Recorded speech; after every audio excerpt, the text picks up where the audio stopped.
Good morning, everybody. Let us start. Can somebody confirm that I am audible? Yes, sir. Okay. Before moving ahead, uh, we will finish off the point what is remaining in the previous chapter. That is octane number and cetane number. So these are the points remaining. Now, I will once again check the syllabus of previous chapter, and then we will proceed. So you can see over here.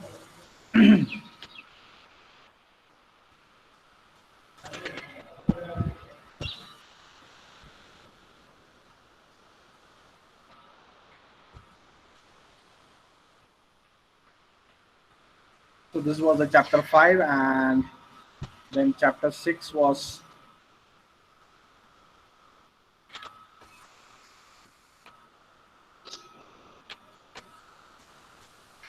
okay. So this was the chapter 6, where we have discussed the stages of combustion in CI engine, delay period, abnormal combustion, requirements of combustion chambers and types, comparison, and last point is cetane number. So cetane number and octane number are the points remaining in the previous chapter, and then we will proceed to next chapter. So basically, what is this cetane number, octane number, etc. So it is something like this. See, if you have once again, can I confirm I'm audible and visible?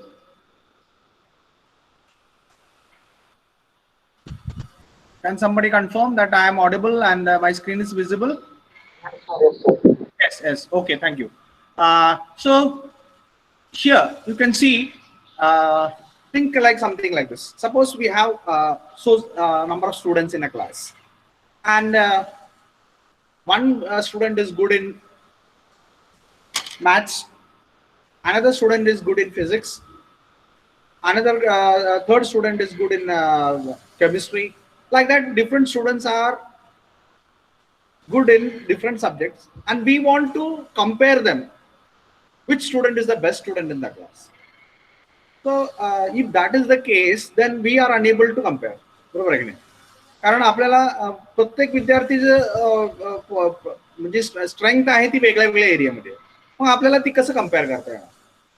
तर compare करायचं असेल तर मग आपल्याला काहीतरी एक असा parameter लागतो जिथं आपल्याला इक्वल आपल्याला हे करता येईल, त्यांना एका म्हणजे एका रांगेत आणायचं आणि मग नंतर कम्पेअर करता येतं. So in order to compare the fuels for SI and CI engines, we have this ratings. Okay, so some rating is given to any fuel. It will tell us the suitability of that particular fuel for that particular engine indirectly. Okay, so we have some ratings, and for SI engine we have octane rating. For SI engine we have octane rating, and for CI engine we have cetane number. SI engine we have octane number. आता काय octane number काय?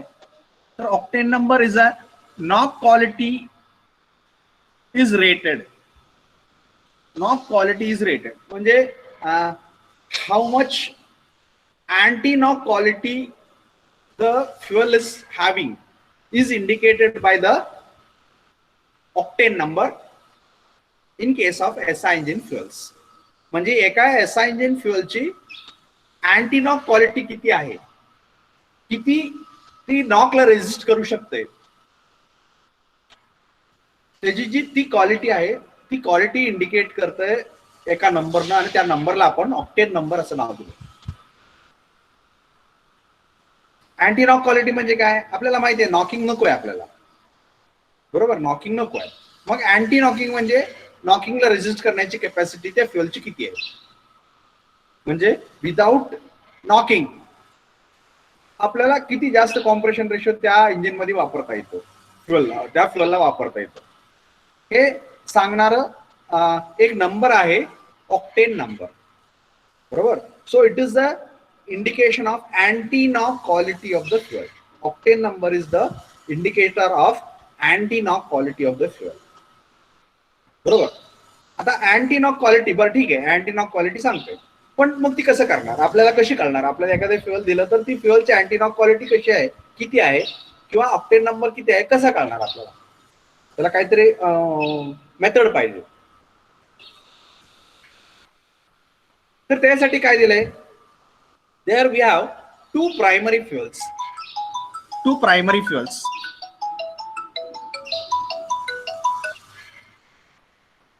Fuels आणि आपण त्याला primary reference fuels असं म्हणतो, primary reference fuels असं म्हणतो. ओके, तर ही प्रायमरी फ्युएल्स कुठल्या कुठल्या आहेत, iso octane and normal heptane. Iso octane and normal heptane ही प्रायमरी फ्युएल्स आहेत, कशाच्यासाठी, ऑक्टेन नंबरसाठी. आता या प्रायमरी फ्युएलचं काम काय, बरोबर, हे प्रायमरी रेफरन्स फ्युएलचं काम काय. तर ही रेफरन्स फ्युएल म्हणजे काय की एक आपल्याला एक मापदंड आपण देतोय, त्या मापदंड म्हणजे रेफरन्स, बरोबर. तर इथं आपण एक दोन मापदंड असलेले फ्युएलला आपण सिलेक्ट केले. तर एकाला काय केलंय की iso octane we have assigned a value of 100 octane number. Iso ऑक्टेनला आपण 100 ऑक्टेन नंबर दिलाय आणि normal heptane we have assigned a value of 0, बरोबर. म्हणजे आता उदाहरणार्थ आपल्याला टेम्परेचर मेजरमेंट करायचे, मग टेम्परेचर मेजरमेंट करायचं असेल तर आपण काय करतो, आपण काय केलं की ज्या टेम्परेचरला वाफ होते त्या टेम्परेचरला आपण 100 डिग्री असं म्हणालो आणि ज्या टेम्परेचरला आईस होतोय त्या टेम्परेचरला आपण 0 डिग्री असं म्हणालो आणि नंतर ती जी रेंज आहे त्या रेंजला आपण 100 भाग केले आणि त्या एका एका भागाला आपण 1-1 डिग्री असं नाव दिलं, बरोबर. So in a similar manner here also we have taken two references. One is isooctane. Isooctane, the formula is over here, chemical formula is over here, you can see over the chemical formula over here. Okay, and this particular chemical formula, that is C18H18, it is a trimethyl pentane. Okay, or it is isooctane, we call it as isooctane, and this isooctane is assigned a octane number of 100 कारण ह्याची anti knock quality खूप चांगली आहे. हे fuel लवकर knock होत नाहीये, knocking खूप कमी होतं, म्हणून आपण त्याला काय केलं 100 ऑक्टेन नंबर असा नंबर दिला मॅक्झिमम. आणि normal heptane is very poor anti knock quality, म्हणजे लगेच थोडस कॉम्प्रेशन रेशो वाढवला, 1-2-3 कॉम्प्रेशन 4-5 कॉम्प्रेशन रेशो पर्यंत नेला की लगेच ते नॉकिंग व्हायला चालू होतं. So very poor anti knock quality, we have assigned it 0. So it's chemical formula is C2H60. तर ही जी दोन जी आहे, ही जी रेफरन्स फ्युएल्स आहेत त्याला आपण काय केलं, मापदंड दोन दिले, एक 100 डिग्री, एक 100, एक दुसरा 0, बरोबर.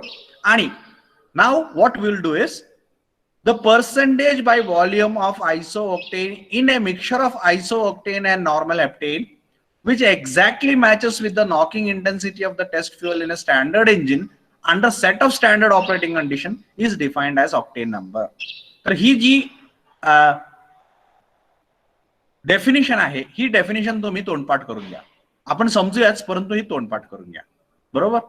तर ही काय आहे, या डेफिनेशनचा अर्थ काय, तर आपण काय करणार, आपण एक मिक्सचर तयार करणार.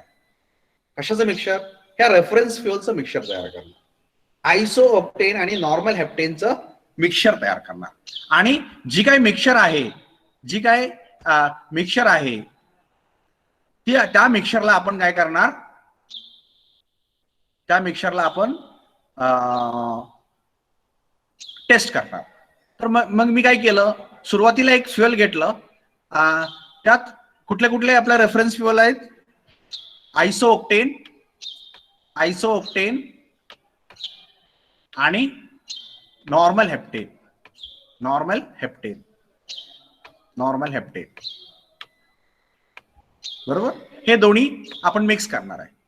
तर मी काय केलं, सुरुवातीला 70 आयसोऑक्टेन घेतलं आणि 30 नॉर्मल हेप्टेन घेतलं. बरोबर. तसंच 80 आयसोऑक्टेन आणि 20% नॉर्मल हेप्टेन, 50% आयसोऑक्टेन आणि 50% नॉर्मल हेप्टेन, 30% आयसोऑक्टेन आणि 70% नॉर्मल हेप्टेन. समजा अशी वेगवेगळे मिक्सर्स तयार केले, असे वेगवेगळे मिक्सर्स तयार केले. आणि आता मी काय करणार, ही जी मिक्सर्स आहेत हे टेस्ट करणार. कसे टेस्ट करायचे, तर टेस्टिंग आता आपल्याला दिले बघा. टेस्टिंग आपल्याला दिले, बरोबर. टेस्टिंग दिले कसं, the percentage volume of isooctane in a mixture of isooctane and normal heptane which exactly matches the knocking intensity of the test fuel in a standard engine under a standard set of operating condition. एक standard octane number major करण्यासाठी जी authority आहे, authority body आहे, त्या authority बॉडीनं एक standard engine आपल्याला दिलंय. म्हणजे standard engine म्हणजे काय, त्या इंजिनचं सीसी किती असला पाहिजे, तिचा स्ट्रोक किती असला पाहिजे, किती बोर किती असला पाहिजे, किती स्पीडला टेस्ट केलं पाहिजे, किती ऍटमॉस्फेरिक टेम्परेचरला टेस्ट केलं, असे एक स्टँडर्ड दिलेले. तशा स्टँडर्ड इंजिनचं स्टँडर्ड ऑपरेटिंग कंडिशन मध्ये टेस्ट करायचं. काय टेस्ट करायचं, मिक्सचर टेस्ट करायचं. कुठलं मिक्सचर टेस्ट करायचं, आपण तयार केलेलं मिक्सचर टेस्ट करायचं. पहिल्यांदा आपलं फ्युएल टेस्ट करून घ्यायचं आणि त्याच्यानंतर आपलं मिक्सचर पण टेस्ट करायचं. मग फ्युएल टेस्ट केलं की आपण काय करणार, ही जी इंजिन आहे ती व्हेरिएबल कॉम्प्रेशन रेशो इंजिन असतं. व्हेरिएबल कॉम्प्रेशन रेशो इंजिन असतं.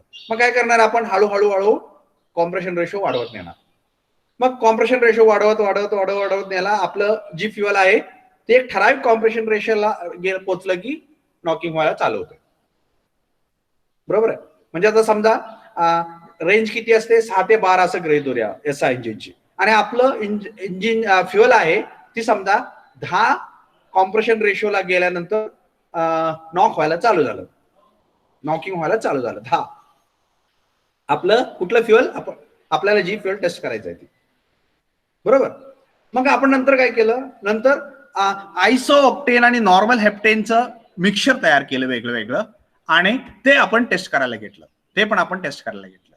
मग आता समजा 100 इथं 70% आयसोऑक्टेन आणि 30% नॉर्मल हेप्टेन जर वापरलं, आणि हे सुद्धा त्याच कॉम्प्रेशन रेशोला जर नॉकिंग व्हायला चालू झालं, म्हणजे ह्यातलं कुठलं mixture use similar performance to that of our fuel, ही चेक करणार. म्हणजे काय करणार, हे फ्युएल मिक्सचर घेणार आणि ते पण आपण हळूहळू कॉम्प्रेशन रेशो वाढवत नेणार. मग जे मिक्सचर ह्यातलं जे मिक्सचर आपल्या फ्युएलच्या सेम कॉम्प्रेशन रेशोला नॉक होतंय, बरोबर. समजा आता माझं ही फ्युएल आहे 30-70, ही फ्युएल जर आपल्याला आपल्या कॉम्प्रेशन रेशोला मॅच झालं, आपल्या फ्युएलच्या कॉम्प्रेशन रेशो ज्या फ्युएलला आपला फ्युएल आहे ते नॉकिंग व्हायला चालू झालं, आणि 30-70 ही मिक्सचर पण त्याच कॉम्प्रेशन रेशोला नॉकिंग व्हायला चालू झालं, तर आपलं डेफिनेशन काय सांगतंय बघा, the percentage by volume of isooctane. कशाचं पर्सेंटेज, आयसोऑक्टेनचं percentage in a mixture of isooctane and normal heptane. कशामध्ये, आयसोऑक्टेनच्या आणि नॉर्मल हेप्टेनच्या मिक्सचर मध्ये, which exactly matches the knocking intensity. ती मॅच कशाला करते, नॉकिंग इंटेन्सिटी. म्हणजे ज्या कॉम्प्रेशन रेशोला आपलं फ्युएल नॉकिंग होते, त्याच कॉम्प्रेशन रेशोला आपलं मिक्सचर सुद्धा नॉक होतंय. असं जी मिक्सचर आहे त्या मिक्सचर मधलं पर्सेंटेज व्हॉल्यूम ऑफ आयसोऑक्टेन.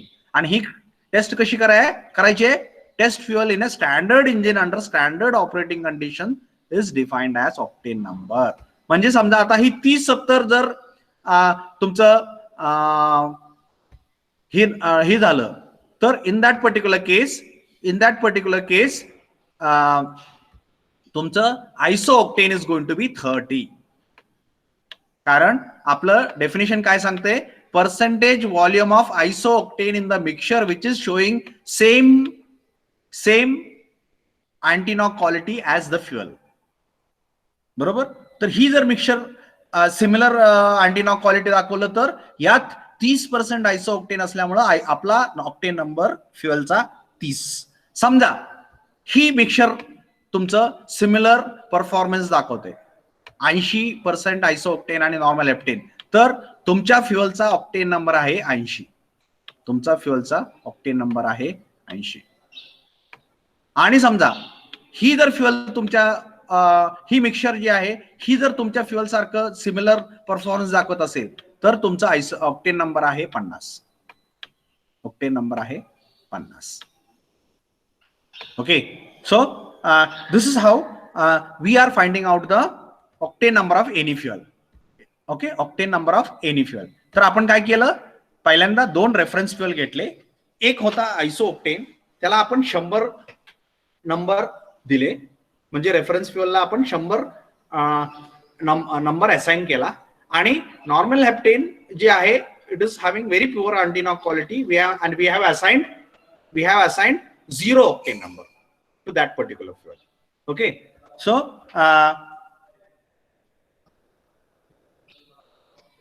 सो आयसोऑक्टेनला 100 दिले, नॉर्मल हेप्टेनला 0 दिलं, आणि ह्या मिक्सचर मधलं पर्सेंटेज बाय व्हॉल्यूम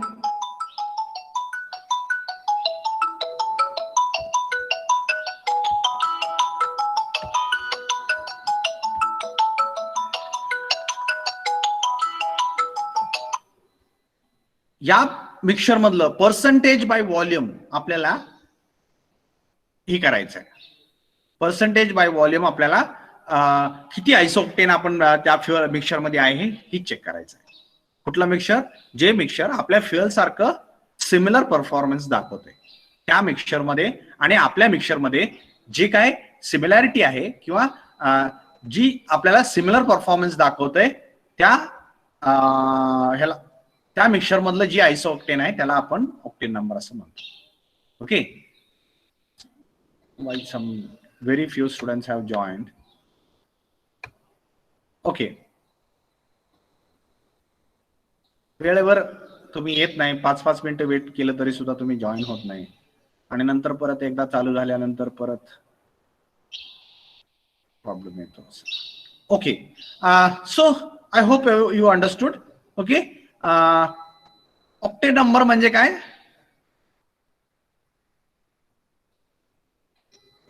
तर इथं स्टँडर्ड कंडिशन्स दिलेत. CFR टाइप ऑफ इंजिन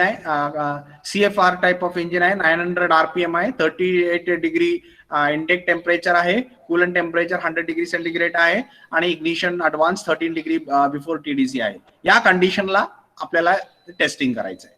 बरोबर. तर या टेस्टिंगला, ह्या इंजिन मध्ये या टेस्टिंगला ज्या वेळेला आपण टेस्ट करू, काय टेस्ट करू, मिक्सचर टेस्ट करू, वेगवेगळं मिक्सचर टेस्ट करू, आणि जे मिक्सचर आपल्या फ्युएल सारखं सिमिलर कॉम्प्रेशन रेशोला नॉकिंग दाखवतोय, म्हणजे अँटी नॉक क्वालिटी सेम दाखवतोय, त्या मिक्सचर मधलं जेवढे पर्सेंटेज ऑफ आयसोऑक्टेन आहे, so that percentage of is that number indicates the octane number of that particular fuel. Okay. So तर ऑक्टेन नंबर आपण कसा फाइंड आउट केला, आपल्याला सुरुवातीला 2 रेफरन्स फ्युएल घेतले, एक आयसोऑक्टेन आणि एक नॉर्मल हेप्टेन. आयसोऑक्टेन काय होता, आयसोऑक्टेनला आपण 100 नंबर दिला, 100 नंबर असाइन केला. नॉर्मल हेप्टेनला 0 नंबर असाइन केला. आणि नंतर काय केलं, आपण पहिल्यांदा आपलं मिक्सचर टेस्ट करून घेतलं, त्याची अँटीनॉक क्वालिटी आपण चेक करून घेतली. बरोबर. आणि आता आपण काय करतोय, वेगळे मिक्सचर घेतोय आणि त्या मिक्सचरची अँटीनॉक क्वालिटी चेक करतोय. मग ज्या प्रपोर्शनचं मिक्सचर अँटीनॉक क्वालिटी आणि आपल्या फ्युएलची अँटीनॉक क्वालिटी मॅच होते, त्या मिक्सचर मधलं जेवढं पर्सेंटेज ऑफ आयसोऑक्टेन आहे, that number is the octane number of that particular fuel. बरोबर. म्हणजेच समजा 80-20 हे जी मिक्सर आहे म्हणजे 80% आयसोऑक्टेन आणि 20% नॉर्मल हेप्टेन, ही जी मिक्सर, ह्या मिक्सरचं आणि आपल्या फ्युअलचं अँटीनॉक क्वालिटी जर सेम असेल, देन या मिक्सरमध्ये 80% आयसोऑक्टेन असल्यामुळं आपल्या फ्युअलचा ऑक्टेन नंबर आहे 80. समजा 50-50 मिक्सर म्हणजे 50 आयसोऑक्टेन आणि 50 नॉर्मल हेप्टेन, ही जी मिक्सर, याचं अँटीनॉक क्वालिटी आणि आपल्या फ्युअलची अँटीनॉक क्वालिटी मॅच झाली, तर या मिक्सर मध्ये 50% आयसोऑक्टेन आहे, त्यामुळे तुमचा ऑक्टेन नंबर 50 झाला.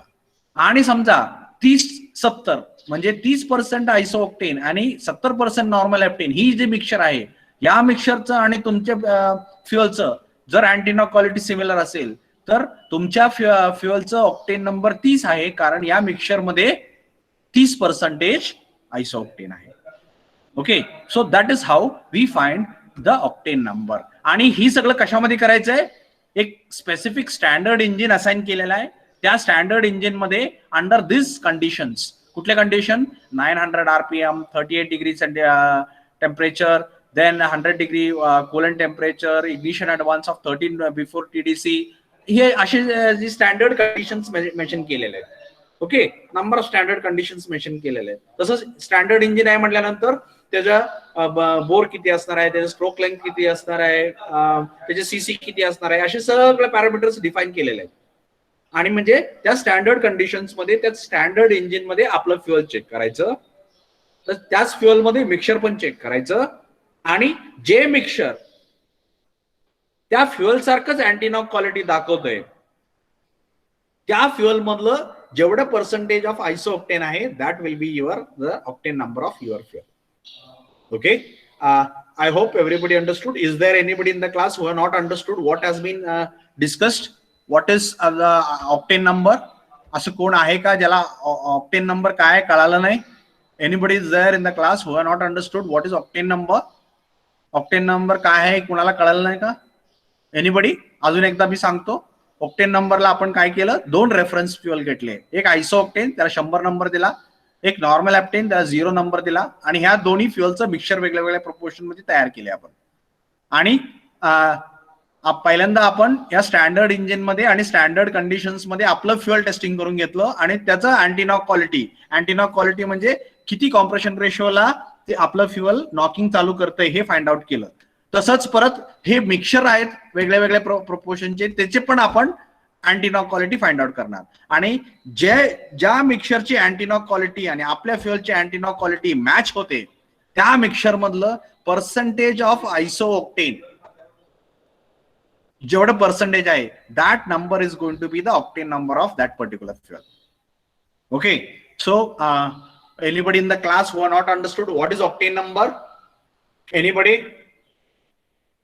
असं कोण आहे का वर्गात ज्याला ऑक्टेन नंबर काय आहे समजलं नाही? Is there anybody?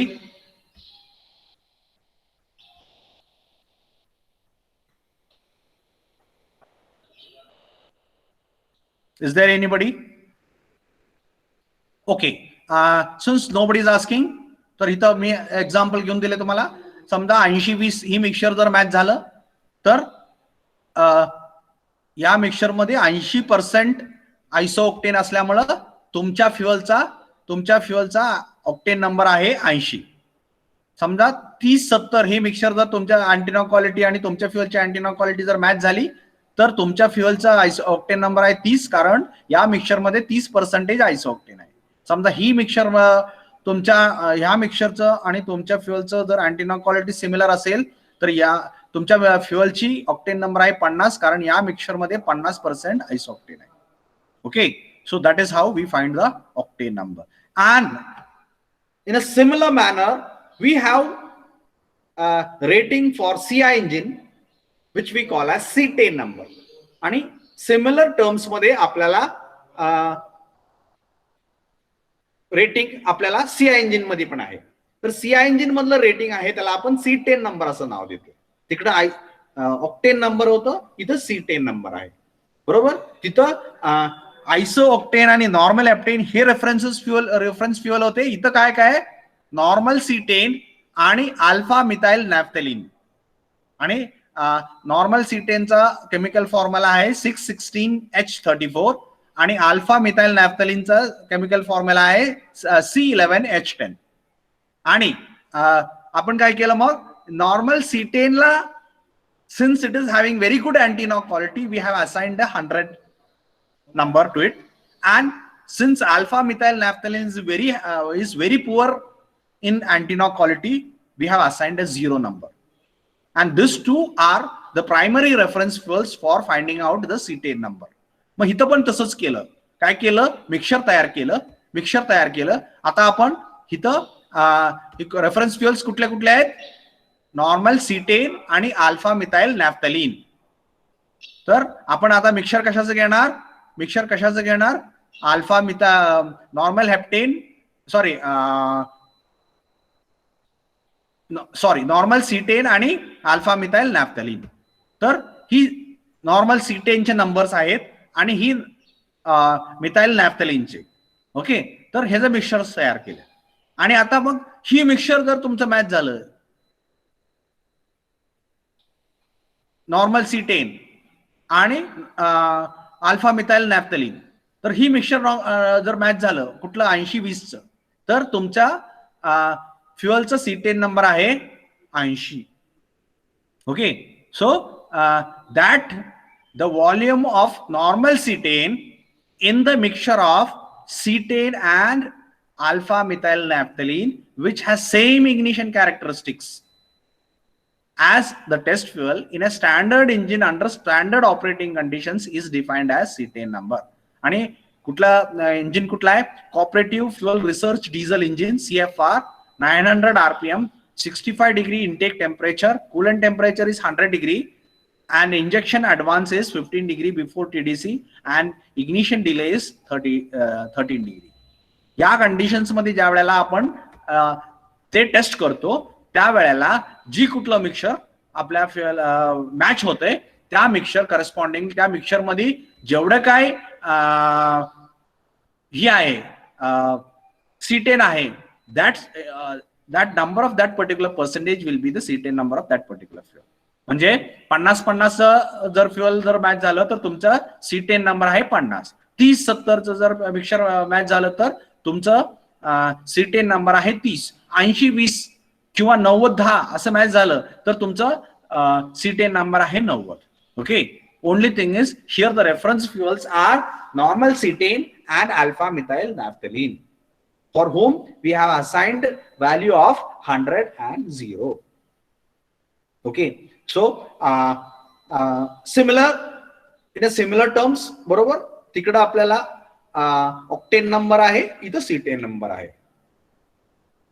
तिकडे आयसो ऑक्टेन आणि रेफरन्स फ्युअल्स कुठले कुठले होते, इथं आयसो ऑक्टेन आणि नॉर्मल हेप्टेन. इथं रेफरन्स फ्युअल्स कुठले कुठले आहेत, नॉर्मल C10 आणि अल्फा मिथाइल नॅफ्थलीन. बरोबर, तर इथे एक्झाम मध्ये तुम्हाला शॉर्ट नोट्स येऊ शकतात. बरोबर, किंवा MCQ मध्ये विचारू शकतात की रेफरन्स फ्युअल्स कुठले आहेत, किंवा रेफरन्स फ्युअल्स देऊन ही जी रेफरन्स फ्युअल वापरून तुम्ही जी टेस्ट करणार आहे त्यावर कुठलं रेटिंग ठरतं, असं काहीतरी तुम्हाला MCQ विचारला जाईल. Okay, so I hope everybody has understood what is octane number, what is C10 number. Anybody has any doubt with respect to octane number and C10 number? कुणाला काही डाऊट आहे का ऑक्टेन नंबर C10 नंबर असेल तर मी पुन्हा एकदा explain करायला तयार आहे. So just let me know if you have anybody having any doubt with respect to octane number and C10 number. कुणाला काही डाऊट आहे का ऑक्टेन नंबर C10 नंबर बद्दल? Anybody from the class has any doubt? आहे का कोणाला काही doubt? Anybody having any doubt with respect to octane number and C10 number? Can somebody confirm that I am audible? Yes, sir. Yes, sir. Okay. Yes. Yes. Yes, sir. Audible. Okay. Thank you. Thank you. So, कुणाचाही doubt येत नाहीयेत. So I presume that everybody has understood. Very simple. यात काही नाहीये. बरोबर आहे. 2 reference fuel घ्यायचे. एकाला 100 नंबर दिला, दुसरा 0 दिला. त्याचं मिक्सर तयार केलं आणि जी मिक्सरचं क्वालिटी अँटीनॉक क्वालिटी आपल्या फ्युअलच्या अँटीनॉक क्वालिटीला मॅच होत आहेत, त्या फ्युअल मध्ये किती आयसो ऑक्टेन आहे बघायचं आणि तेवढा नंबर तुमच्या फ्युअलचा ऑक्टेन नंबर आहे किंवा सीटेन नंबर आहे. ओके, सो ज्या फ्युअलला तुम्हाला 100 नंबर असाइन केलाय ती जी फ्युअल आहे रेफरन्स फ्युअल आहे ती किती पर्सेंटेज आहे बघायचं आणि that will be your octane number और cetane number of that particular fuel. Okay, so don't get confused. बरोबर, आपण ज्या वेळेला ऑक्टेन नंबर बोलतो त्यावेळेला एसआय इंजिन बद्दल बोलतो आणि C10 नंबर बोलतो त्यावेळेला CI इंजिन बद्दल बोलतो. आणि इथं अजून एक पॉइंट आपल्याला जी मागच्या ह्याच्यामध्ये आपण डिस्कस केलेली आहे ती इथं मेन्शन करायची आहे की that is highest useful compression ratio.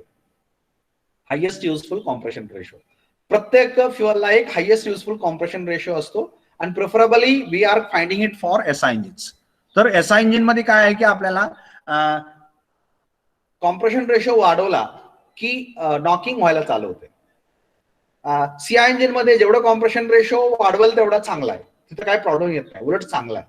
परंतु एसआय इंजिन मध्ये काय आहे की कॉम्प्रेशन रेशो वाढवला की नॉकिंग व्हायला चालू होते. आणि म्हणून काय करतो आपण की बाबा परंतु एका बाजूला आपल्याला कॉम्प्रेशन रेशो जास्त हवाय, कारण जेवढा जास्त कॉम्प्रेशन रेशो तेवढा जास्त power output from that particular engine.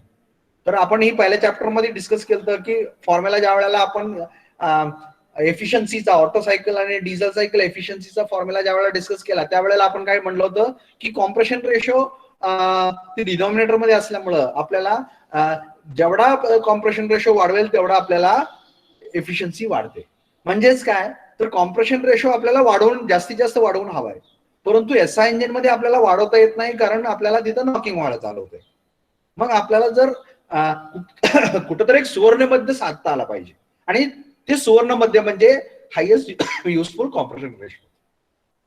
ते सुवर्ण मध्य म्हणजे हायेस्ट युजफुल कॉम्प्रेशन रेशो. तर मग आपण काय करणार, त्या फ्युअलला हळूहळू हळूहळू वाढवत नेणार, कॉम्प्रेशन रेशो वाढवत नेणार आणि आपण तो कॉम्प्रेशन रेशो फाइंड आउट करणार ज्याच्यामध्ये आपल्याला मॅक्झिमम कॉम्प्रेशन रेशो आपल्याला युटिलाइज करता येईल. 1 मिनिट.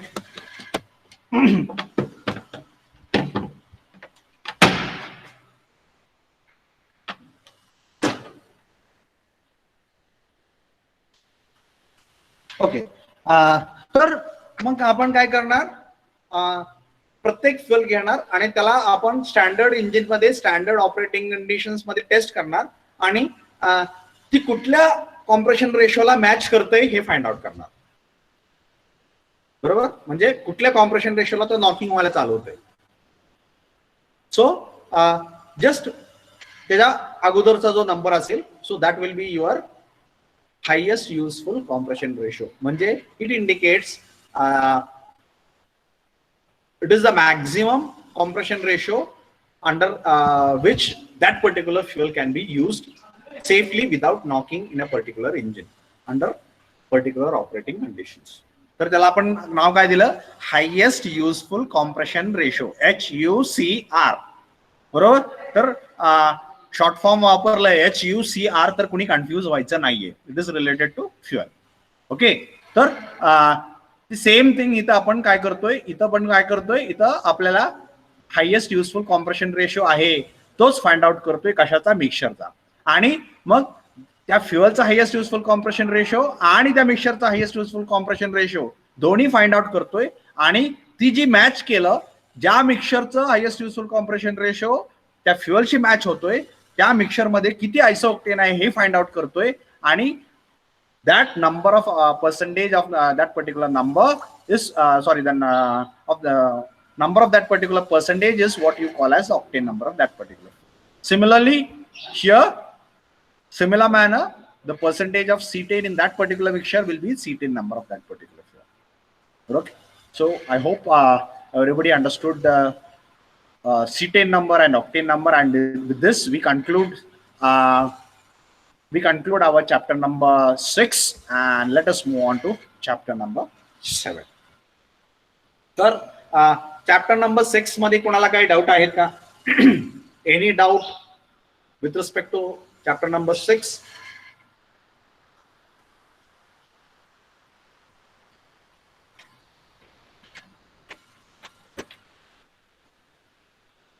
कंबशनचं चॅप्टर होते 5वा आणि 6वा, बरोबर. दोन्ही आपण पूर्ण कंप्लीट केलेले आहेत. कंबशनचे स्टेजेस वेगळ्या, प्रत्येक स्टेजमध्ये काय होतंय, परत कंबशन चेंबरचे रिक्वायरमेंट दोन्हीकडे आपण डिस्कस केले. त्यानंतर कंबशन चेंबरचे टाइप्स डिस्कस केले, बरोबर. सगळं झालं CI SI दोन्ही मधलं. आणि त्याच्यानंतर ऑक्टेन नंबर आणि C10 नंबर सुद्धा डिस्कस केलं. Okay. If any doubt, if not, we will proceed. So the next chapter is chapter number 7, engine performance, and the points in this particular chapter, whose weightage is 5 lectures, are or the title is performance, engine performance, and the points are performance parameters, measurement of performance parameters like torque, power, volumetric efficiency, mechanical efficiency, brake specific fuel consumption, brake and indicator thermal efficiencies, and heat balance sheet. तर एवढे points आपण या chapter मध्ये discuss करणार आहोत. Okay. So ही जी points आहेत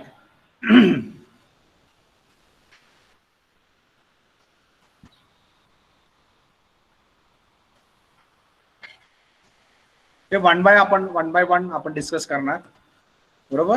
आणि that will बी, तर हा न्यूमरिकल पार्ट आहे यातला, तो आपण घेणार नाही, कारण आपल्याला न्यूमरिकल्स MCQ बेस्ड क्वेश्चनच्या एक्झाम मध्ये आपल्याला न्यूमरिकल्स विचारणार नाहीयेत, बरोबर. फक्त त्याची प्रोसिजर काय ते नक्की सांगणार, बरोबर. परंतु न्यूमरिकल्स आपण सॉल्व करणार नाही. तर so these are the points to be covered under this particular chapter. So first, तर इथं आपण परत येऊया, जी पॉइंट आपण सुरुवातीला डिस्कस केला. तर या सगळ्या गोष्टींची गरज काय.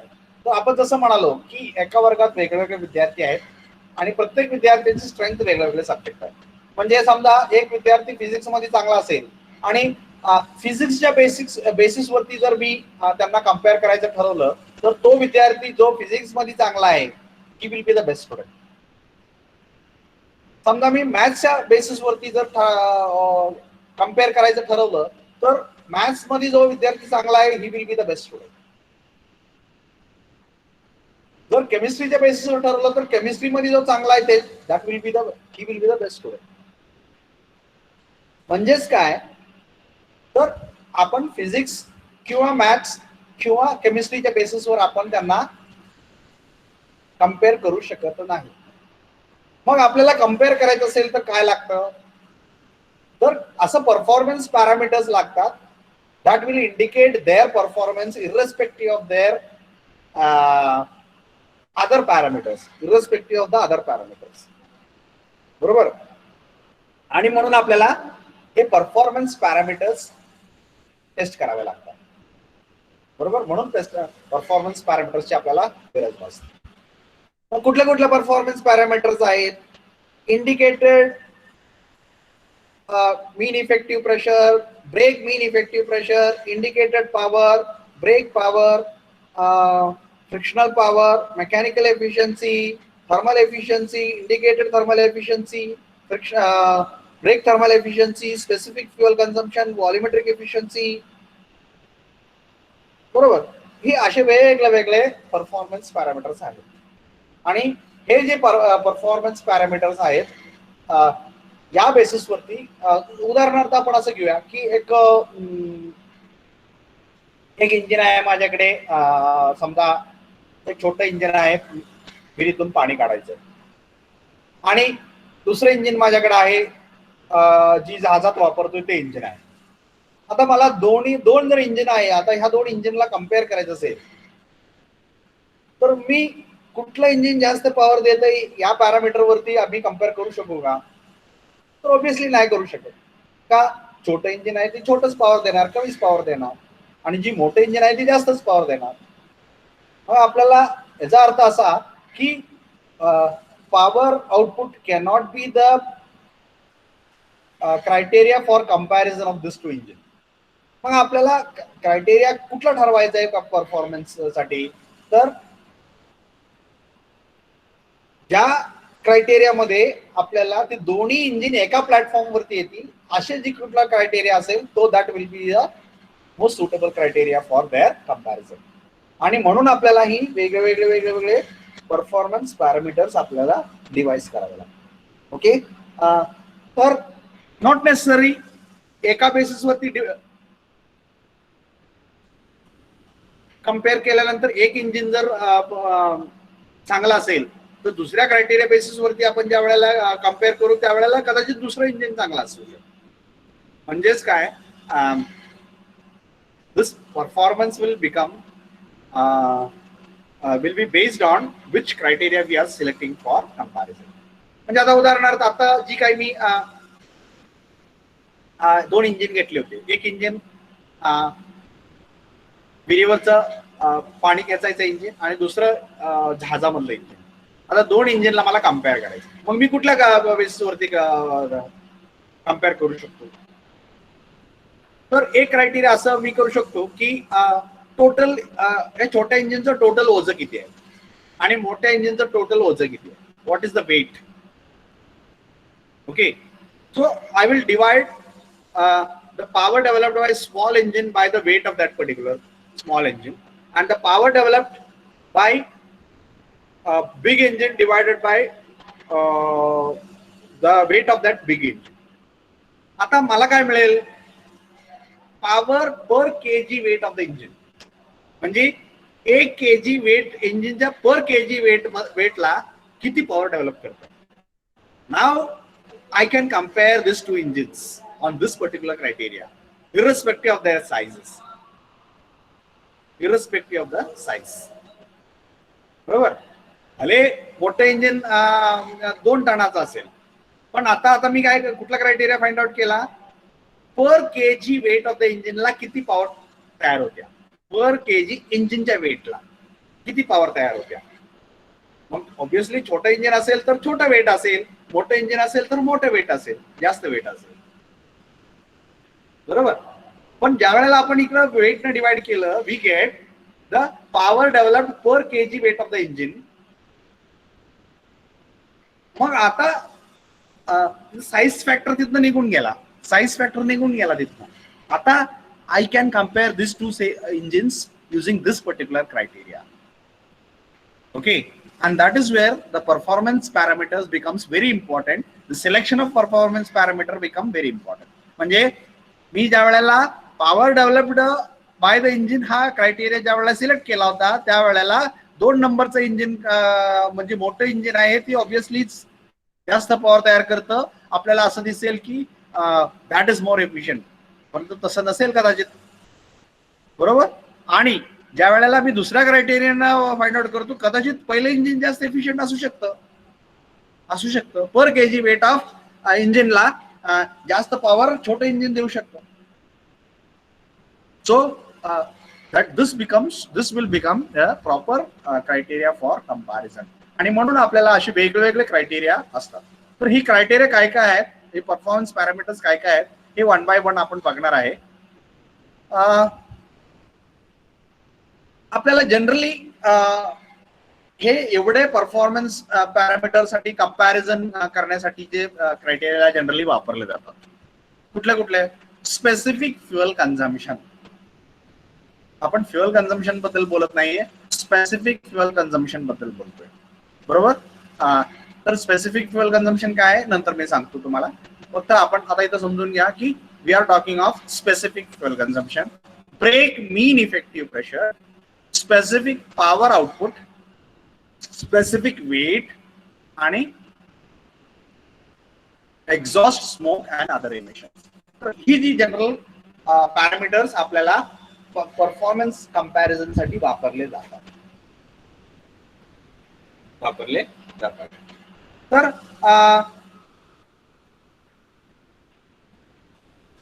इथं क्वेश्चन तुम्हाला असं असू शकतो की what are the different performance parameters based on which different type of engines can be compared. तर हे तुम्हाला 4-5 लिहिता आले पाहिजे. बरोबर. Specific fuel consumption, specific power output, specific weight of the engine, brake mean effective pressure. बरोबर. आता मी जी तुम्हाला आता जी उदाहरण सांगितलं होतं आणि त्याच्यामध्ये आपल्याला जी आपण फाइंड आउट केलं that is specific power of the output. म्हणजे पहिल्या छोट्या इंजिनचं power develop divided by weight आणि मोठ्या इंजिनचा power develop by its weight. जी काय पॉवर आपल्याला मिळणार आहे, सॉरी आउटपुट जी काय मिळणार आहे, पॉवर आउटपुट जी मिळणार आहे, so that will become your specific power output. That is output of the engine per kg weight of the engine.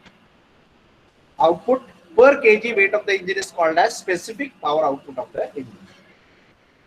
असे वेगळे वेगळे आपल्याला पॅरामीटर्स इथं डिफाइन केलेले आहेत.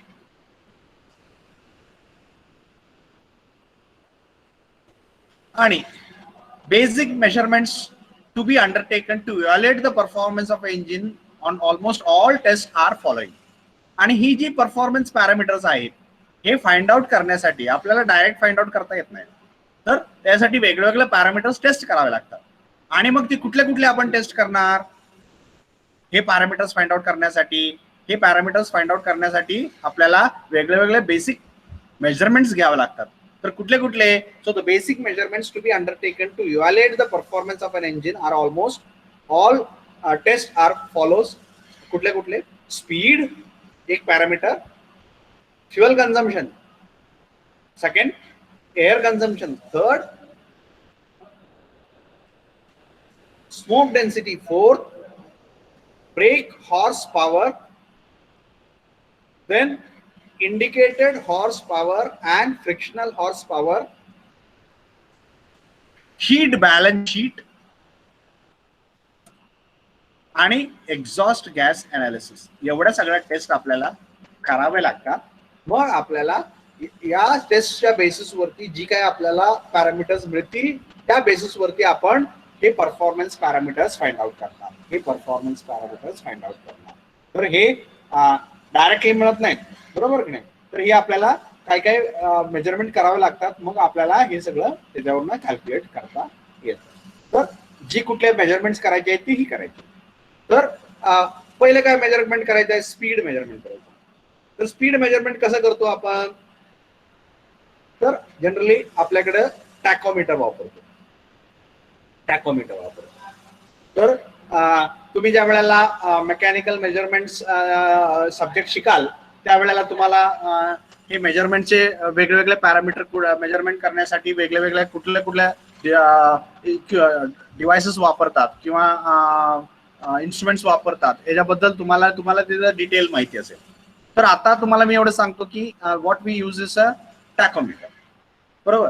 तर वेगवेगळ्या टाईपचे टॅकोमीटर आहेत. एक कॉन्टॅक्ट टाईप आहे, नॉन कॉन्टॅक्ट टाईप आहे, परत स्ट्रोबोस्कोपिक प्रिन्सिपल आहे. असे वेगवेगळे प्रिन्सिपल त्यात वापरले जातात आणि आपल्याला स्पीड मेजर करता येईल. बरोबर. प्रॉक्सिमिटी सेन्सर आपल्याला आहे जी आपल्याला म्हणजे आता उदाहरणार्थ आपल्या इथं जर तुम्ही बघाल तर गाडीमध्ये जे वापरतो आपण गिअर वापरतो स्पीड मेजरमेंट करण्यासाठी डायरेक्टली. बरोबर. आता जी आपल्या लॅबमध्ये आहे जे इंजिन आहे त्याच्यामध्ये तुम्हाला प्रॉक्सिमिटी सेन्सर वापरले. म्हणजे एक सेन्सर एका ठिकाणी बसवलेला असतो एका शाफ्टच्या तिथं आणि आपण काय करतो की त्या शाफ्ट वरती एक एक्सटेन्शन टाकतो. म्हणजे एक स्क्रू लावलेला आहे किंवा एक बोल्ट लावलेला आहे आणि ती बोल्ट असा लावलेला असतो की तो प्रत्येक वेळी त्या सेन्सरच्या जवळून जातो. मग प्रत्येक वेळी तो जवळून गेला फिरून परत आला, परत जवळून गेला की ती एक काउंट करतो. पुढच्या वेळी आला की 2. म्हणजे प्रॉक्सिमिटी म्हणजे नियरनेस, जवळीक. बरोबर. प्रॉक्सिमिटी सेन्सर म्हणजे ती किती वेळा जवळून जातोय तर ती मेजर करतो. असे वेगवेगळे प्रिन्सिपल्स वापरले जातात. बरोबर. स्ट्रोबोस्कोपिक प्रिन्सिपल मध्ये काय केलं जातं की एक रिफ्लेक्टर ठेवला जातो. म्हणजे उदाहरणार्थ आपला रेडियमचा रिफ्लेक्टर असतो तसा रिफ्लेक्टर आणि त्याच्यावरती असं एक लाईट हे केला जातो, लाईट सोर्स डायरेक्ट केला जातो. मग एक लाईट सोर्स आणि एक रिसिव्हर साइड बाय साइड ठेवलेल्या असतात. त्या लाईट सोर्स मधून लाईट येतो आणि ती लाईट तिथं पडत असतो आणि ती जी शाफ्ट आहे त्या शाफ्टला आपण ते एका ठराविक ठिकाणी अशा प्रकारचं रेडियम लावतो, अशा प्रकारे रेडियम लावतो की ती लाईट त्याच्यावर पडेल. बरोबर. मग ती फिरत असताना प्रत्येक एक रोटेशनला एक वेळाला लाईट त्याच्यावर पडते आणि त्या लाईट त्याच्यावर पडली की ती रेडियम वरून रिफ्लेक्ट होते आणि ते रिसिव्हरला मिळते. मग प्रत्येक रोटेशनला एकदा ती रिफ्लेक्ट करते, मग असं नंबर ऑफ रोटेशन्स आपल्याला काउंट करता येतात. तर ह्याला स्ट्रोबोस्कोपिक प्रिन्सिपल असं म्हणतात. तर असे वेगळे प्रिन्सिपल आपण वापरतो स्पीड मेजरमेंटसाठी. Okay, so that is one parameters we generally measure. बरोबर. त्याच्यानंतर फ्युअल कन्झम्पशन कसं मेजर करणार? आपल्याला तुम्ही केमिस्ट्री लॅब मध्ये 12वी मध्ये वगैरे शिकला असाल तर आपल्याला एक ब्युरेट वगैरे असतं आणि त्या ब्युरेट मध्ये ग्रॅज्युएशन असतात, म्हणजे मार्किंग असतात. 1 ml, 2 ml, 3 ml, 4 ml असं मार्किंग केलेलं असतं. बरोबर. मग आपण काय करतो, फ्युअल लाईन आहे, जी फ्युअल सप्लाय लाईन आहे इंजिनला, त्या लाईन मध्ये आपलं एक ब्युरेट जोडतो आणि काय करतो, ते ब्युरेट भरून घेतो. म्हणजे समजा आपण त्यात एक 100 मिली भरलं ब्युरेट मध्ये आणि नंतर मग काय करतो, टँक कडून येणारा फ्युअलचा सप्लाय तो बंद करून टाकतो. बरोबर. मग आपल्याला आता ही फाइंड आउट करायचंय की 100 मिली फ्युअल कन्झ्युम करण्यासाठी इंजिन रन करायचं आणि तो किती टाइम चालतोय हे बघणार आपण, किती टाइम इंजिन चालतं हे बघणार. बरोबर. म्हणजे समजा आपल्याला 100 मिलीचा मेजरमेंट घ्यायचं तर आपण सुरुवातीला काय केलं, मी 200 मिली भरून घेतलं. मग 200 मिली पासून 100 मिली येईपर्यंत इंजिन, आता इंजिनला सप्लाय कुठून मिळतो, ह्या ब्युरेट मधून मिळतो, टँक मधून डायरेक्टली येत नाहीये, ती मी बंद केला. आणि 200 मिली पासून 100 मिली पर्यंत फ्युअल कन्झम्पशन, फ्युअल आहे ते त्याचं लेवल आहे ती कमी व्हायला किती वेळ लागतो हे बघणार. असे नंबर ऑफ वेळा चेक करणार आणि त्याचं ऍव्हरेज टायमिंग काढणार आणि त्या बेसिसवरती आता मला फ्युअल कन्झम्पशन फाइंड आउट करता येतं. बरोबर. तर ही एक मेथड आहे.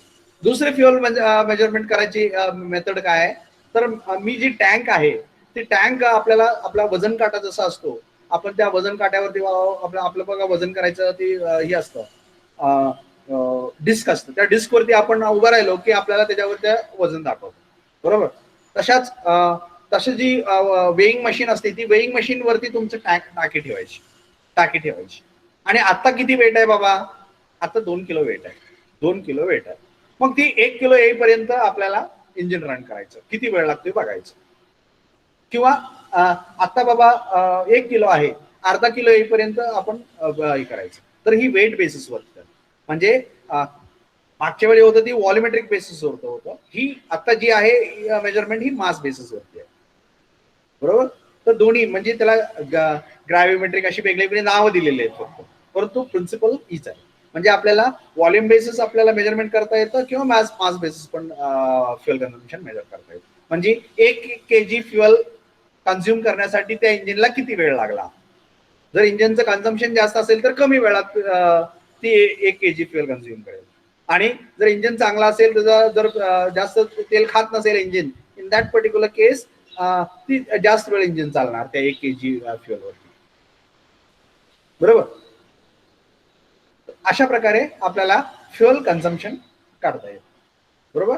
तर पहिलं स्पीड आपण कसं मेजरमेंट करायचं बघितलं, त्यानंतर फ्युअल मेजरमेंट कसं करायचं हे आपण आता बघितलं. Can somebody confirm me that I am audible? Can somebody confirm me that I am audible?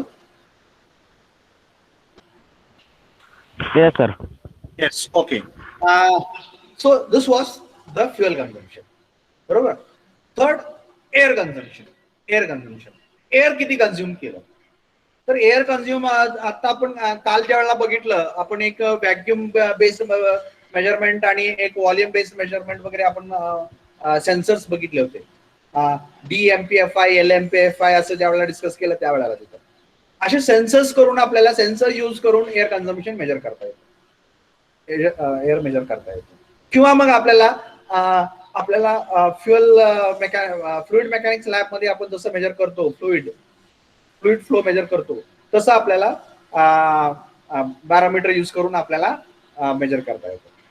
बरोबर, म्हणजे काय आपण मॅनोमीटर यूज करू. तर मॅनोमीटर मध्ये आपण फ्लुइड टाकतो. तुम्ही फ्लुइड मेकॅनिक्स लॅब मध्ये ज्या वेळेला जाल त्यावेळेला तुमच्या लक्षात येईल ते. तर मॅनोमीटर मध्ये आपण एक वॉटर किंवा काहीतरी टाकतो आणि एक बाजू आपल्याला इकडं म्हणजे ऍटमॉस्फिअरला आपण ओपन करून ठेवतो आणि दुसरी बाजू आहे ती इंजिनला देतो. मग इंजिनला किती व्हॅक्यूम आहे त्या बेसिसवरती समजा इंजिनचं व्हॅक्यूम जास्त असेल तर जी बाजू इंजिनला जोडले तिकडचं पाण्याची लेवल वाढत वाढत जाते. आणि या दोन्ही लेवलमध्ये डिफरन्स एक ट्यूबचा मॅनोमीटर घेतलेला असतो बरं का. ट्यूबचा असतो म्हणजे सुरुवातीला इंजिन बंद असताना दोन्ही लिंब मधले यू मधल्या दोन्ही लिंब मधले वॉटर लेवल ही सेम असते. बरोबर, आणि ज्या वेळेला आपण इंजिन चालू करू जेवढ्या प्रमाणात तिथं व्हॅक्यूम तयार होणार आहे तेवढ्या प्रमाणात इंजिनच्या साईडला जी कनेक्ट केली जी लिंब कनेक्ट केली त्या लिंब मध्ये प्रेशर कमी असल्यामुळं वॉटर लेवल वाढत जाते आणि इकडं अटमॉस्फिअरिक प्रेशर जास्त असल्यामुळं ती कमी होते आणि आपल्याला असं एक डिफरन्स लेवल डिफरन्स मिळतो. आणि ही लेवल डिफरन्स आपण कशासाठी फाइंड आउट करू शकतो यूज करू शकतो तर फ्लो मेजरमेंटसाठी. तर एअर किती कन्झ्युम झाले एअर किती फ्लो होतंय on the basis of how much vacuum is there. बरोबर, तर या बेसिसवरती आपण एअर मेजरमेंट काढू शकतो. असे वेगवेगळे प्रिन्सिपल यूज करून आपण एअर मेजर करू शकता. आणि that is also another parameters which is required to find out the performance parameter of the engine. Smoke density use measure करायला आपल्याला स्मोक मीटर्स असतात. Generally smoke meters, Bosch type of smoke meter, cartridge type of smoke meter, असे वेगवेगळ्या टाइपचे smoke metres आहेत. उदाहरणार्थ तुम्ही PUC वगैरे केलेला ऐकलं असेल. पीयूसी करताना तिथं काय केलं जातं, तिथं एक असा एक कागद घेतला जातो आणि त्या कागदामधून म्हणजे फिल्टर पेपर असतो त्या फिल्टर पेपर मधून तुमचं एक्झॉस्ट आहे ते पास केलं जातं आणि त्या एक्झॉस्ट मध्ये जेवढी काही काजळी आहे ते त्या फिल्टर पेपरवरती त्या असं एक डार्क पॅच तयार करते आणि मग ती पॅच आहे त्याची डार्कनेस आहे ती स्टँडर्ड चार्टची मॅच केलं जातं. मग स्टँडर्ड चार्ट मध्ये असं असतं की एवढं डार्क असेल तर त्यात एवढं काजळी आहे, एवढी डार्कनेस असेल तर एवढी काजळी आहे, एवढे पर्सेंटेज काजळी आहे, एवढं डार्कनेस असेल तर एवढे पर्सेंटेज काजळी आहे, असं असतं. मग आपण त्या स्टँडर्ड चार्टची मॅच करणार आणि आपण सांगणार की how much smoke is there. Okay, smoke is nothing but the presence of carbon in the form of soot in the exhaust gases. काळा धूर जी मिळतो इंजिन मध्ये ते काजळीमुळे असतं. Okay, in the previous chapter we have discuss this. बरोबर, तर किती काजळी बाबा आहे त्या धुरामध्ये ते फाइंड आउट करायचं आपल्याला. मग आपण काय केलं, एक सॅम्पल व्हॉल्यूम ऑफ एक्झॉस्ट घेतला आणि ती कशामधून पास केला, एका फिल्टर पेपर मधून. आणि फिल्टर पेपर मधून ज्या वेळेला आपण त्याला पास करतो त्यावेळेला काय होतं, त्या एक्झॉस्ट मध्ये जी काही काजळी आहे ती त्या पेपरवरती डिपॉझिट होते आणि ती पेपरवरती डिपॉझिट झाल्यामुळं एक पॅच तयार होतो, एक डार्क पॅच तयार होतो त्या पेपरवरती आणि तो डार्क पॅच आहे तो चार्टची स्टँडर्ड चार्टची आपण मॅच करणार, कम्पेअर करणार. आणि मग तो डार्क जास्त असेल तर आपल्याला स्मोक जास्त आहे असं म्हणायचं आपण आणि डार्कनेस कमी असेल तर स्मोक कमी आहे याचा अर्थ असा होतो. Okay, so that is how we measure the smoke density. बरोबर, दॅट इज वन मेथड. दुसरी मेथड काय, स्मोक मेजर करण्याची दुसरी एक मेथड आहे. दुसरी एक मेथड मध्ये काय केलं जातं, एक पॅसेज आहे त्या पॅसेज मध्ये आपण धूर पास करतो आणि त्या पॅसेज मध्ये आपण काय केलेलं असतं, एका बाजूला एक लाईट सोर्स असतो आणि दुसऱ्या बाजूला एक रिसिव्हर असतो. मग ज्या वेळेला त्या पॅसेज मधून काहीच पास होत नाहीये म्हणजे एअर आहे फक्त, त्यावेळेला हे लाईट ग्लो झाल्यानंतर 100% light is reaching the receiver, अशा प्रकारे ते ऍडजस्टमेंट केलेले असते. बरोबर, आणि नंतर मग काय होतं की ते त्या पॅसेज मधून दूर जायला झालं. आता दूर गेलं आपल्याला माहिती आहे आपल्याला दिसायचं कमी येतं. बरोबर, light rays are interrupted by the smoke. मग आता काय होतं, the amount of light reaching the receiver is going to be less. मग किती कमी होते, लाईट रिचिंग द रिसिव्हर किती कमी होते, on that basis we will calculate how much smoke is there in the exhaust. Okay, so this is called as light extinction type of smoke meter. Okay, so we have different principle of measuring the smoke in case of engines. Then we have power measurements, brake power measurements. ते आपण detail मध्ये शिकणार आहोत. Power कसं major करायचं आहे, बरोबर आहे, ते पुढच्या 1-2 स्लाइड्स मध्ये तुम्हाला समजून जाईल. देन हेच brake power, indicated power, frictional power, ही सगळे वेगवेगळ्या प्रकारचे पॉवर आहेत. आणि हे पॉवर्स मेजरमेंट करण्यासाठी आपल्याला हे पॉवर काय काय आहेत, कशा आहेत हे समजायला पाहिजे आणि त्याच्यानंतर आपल्याला मेजर करता येतं. तर हे सगळं वेगवेगळ्या टाईपचे पॉवर्स आहेत आणि या पॉवर्स आपल्याला मेजर करायचे आहेत. तर मेजर करत असताना आपण कुठली कुठली मेथड लागणार आहे, त्या मेथड यूज करून आपण हे वेगवेगळ्या टाईपचे पॉवर्स मेजर करणार आणि त्या पॉवरच्या बेसिसवरती वेगवेगळे परफॉर्मन्स पॅरामीटर्स फाइंड आउट करणार. त्याच्यानंतर आहे heat balance sheet.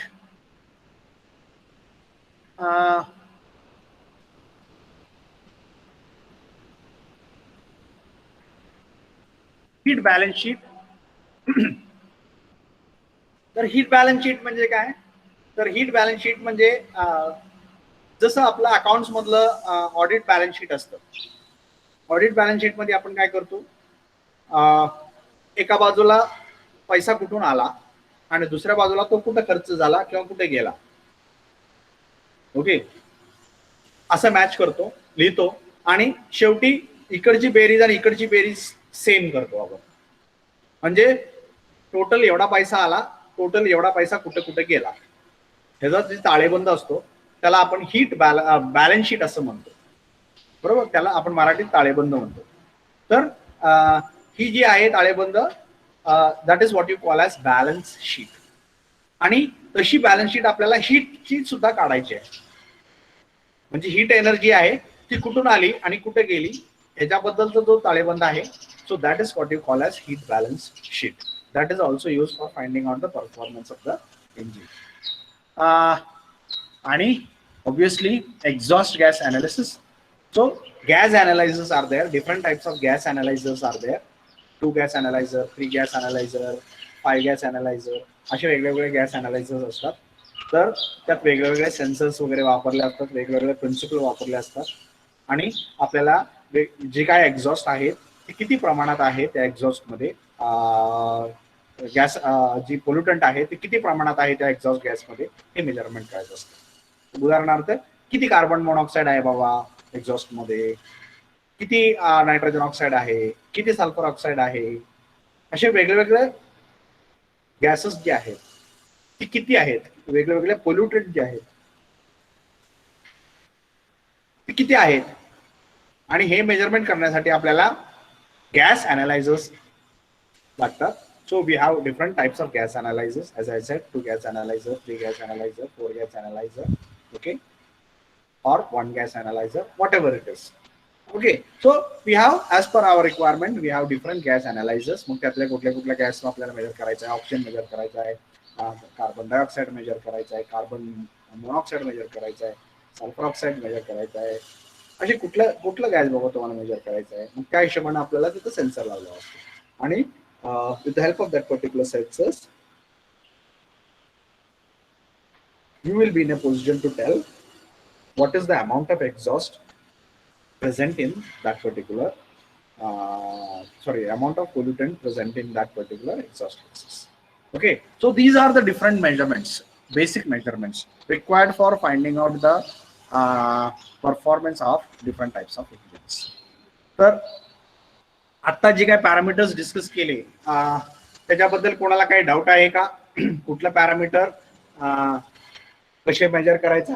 For example speed, असं मी सांगितलं की आपण डिस्कस केलं की speed we are measuring using stroboscope और प्रॉक्सिमिटी सेन्सर और मेकॅनिकल मीन्स, बरोबर. मेकॅनिकल मीन्स म्हणजे आपण गिअर, आता स्पीडोमीटर मध्ये गिअर असतो, तो गिअर यूज करून आपण डायरेक्टली मेजर करतो, बरोबर, मेकॅनिकल मीन्स. इनडायरेक्ट मेथड्स मध्ये आपल्याला जसं काय स्ट्रोबोस्कोप प्रिन्सिपल आहे किंवा तुमच्या प्रॉक्सिमिटी सेन्सर आहे, असे वेगवेगळे प्रिन्सिपल्स असतात, ते यूज करून आपण स्पीड मेजर करतो. बरोबर, कारण आपल्याला आरपीएम क्रँकशाफ्टचं आरपीएम पाहिजे. दॅट इज व्हेरी इम्पॉर्टंट, ते फाइंड आउट करायला लागतं. परत फ्युअल कन्झम्पशन, तर आपल्याला व्हॉल्युमेट्रिक बेसिस आणि ग्रॅव्हिमेट्रिक बेसिस दोन्ही किंवा मास बेसिस दोन्ही मेथडनं आपल्याला फ्युअल मेजरमेंट करता येतं, फ्युअल कन्झम्पशन मेजरमेंट करता येतं. म्हणजे per litre how much time required to consume that particular per liter 1 liter of fuel, or how much time is required for consuming 1 kg of fuel. So per litre measure केलं तर आपण त्याचा व्हॉल्युमेट्रिक basis म्हणतो, आणि पर KG major केलं तर आपण त्याला ग्रॅव्हिमेट्रिक बेसिस म्हणतो किंवा मास बेसिस म्हणतो. Okay, so we have gravimetric method and volumetric method for the measurement of fuel consumption. Then air consumption, आपल्याला वेगवेगळे सेन्सर्स असतात, मग आपल्याला त्यात एअर मेजर करता येते. ओके, किंवा आपल्याला YouTube मॅनोमीटर वापरून आपल्याला एअर फ्लो मेजरमेंट करता येते. So flow in a pipe can be measured with the help of a manometer. Flow of fluid, any fluid in a pipe can be measured. Okay, मग आपण त्यासाठी काय करतो, दोन वेगवेगळे त्याच्या आतमध्ये वगैरे हे वेंचुरी वगैरे टाकतो आणि दोन ठिकाणी मेजर करतो, त्याच्यामध्ये किती प्रेशर डिफरन्स आहे वगैरे, अशा वेगवेगळे प्रिन्सिपल्स आहेत. ते सगळं डिफरंट प्रिन्सिपल्स तुम्ही कदाचित फ्लुइड मेकॅनिक्स मध्ये शिकणार आहोत. Okay, there but what we need to understand over here is we need to measure the quantity of air consumed by the engine per unit time. Okay, and that will help in finding out different performance. Then we have smoke density. तर किती smoke आहे बाबा, किती काजळे तयार होते, किती दूर तयार होतोय, तर ते we have different smoke meters. As I said, we have different type of smoke meter, like Bosch smoke meter, Hartridge smoke meter, etc. Bosch type of smoke meter मध्ये आपण फिल्टर टाइप असं म्हणतो, फिल्टर वापरतो. त्या filter मध्ये काजळी deposit केली जाते, आणि तो पॅच आहे, काजळी डिपॉझिट झालेला पॅच आहे, तो स्टँडर्ड चार्टशी कम्पेअर करून आपण amount of smoke find out करतो. हार्टरीज टाइप ऑफ स्मोक मीटर मध्ये प्रिन्सिपल आपल्याला लाईट एक्सटिंक्शन प्रिन्सिपल वापरलेलं असतं. म्हणजे काय, तर सुरुवातीला स्मोक नसताना जेवढी काय लाईट सोर्स पासून रिसिव्हर पर्यंत जी पोहोचली, that we call it as 100%. आणि मग स्मोक एकदा जायला लागला त्या पॅसेज मधून की the amount of light received at the receiver end is less, आणि on the basis of amount of decrement in the light reaching the source, we find out what is the quantity of the smoke present in the exhaust. अशा प्रकारे आपल्याला smoke density काढता येईल. Then horse power, we have indicated power, brake horse power, brake indicated power, frictional horse power, etc. तर हे वेगवेगळ्या पॉवरचे measurement आहेत. बरोबर, ते इंजिन किती पॉवर तयार करतं, बरोबर, हे रिलेटेड 3 प्रकारचे पॉवर आपल्याला जनरली आपण मेजर करतो. ती कशा मेजर करायची आपण नंतर करू, कारण आपण ते डिटेल मध्ये शिकणार आहोत. आणि हीट बॅलन्स शीट, जसं आपल्याला आर्थिक ताळेबंद असतो, तसं एनर्जीचं ताळेबंद जो तयार करतो त्याला आपण हीट बॅलन्स शीट असं म्हणतो.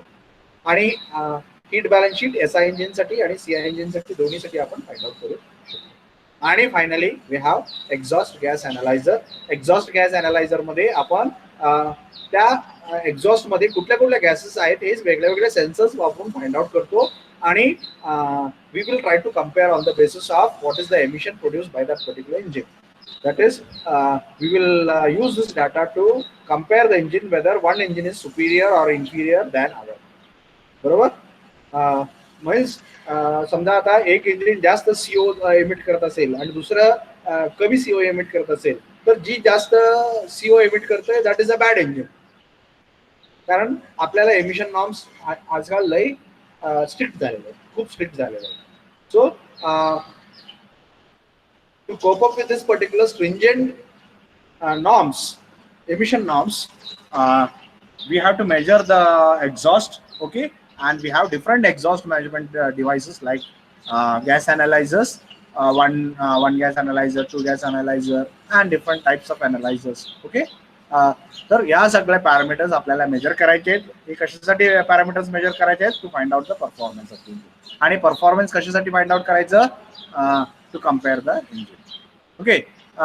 So I hope I have explained the basic measurements what need to be undertaken in case of engines for finding out the performance. Anybody has any doubt with respect to the different parameters which we are measuring? आता जे काही discuss केलं त्यात कोणाला काही doubt आहे का? कुठला पॅरामीटर कसं मेजर करायचा किंवा जे काय आता डिस्कस केलं त्याच्याबद्दल कोणाला डाऊट आहे का? आता जे काय डिस्कस केलं त्याच्याबद्दल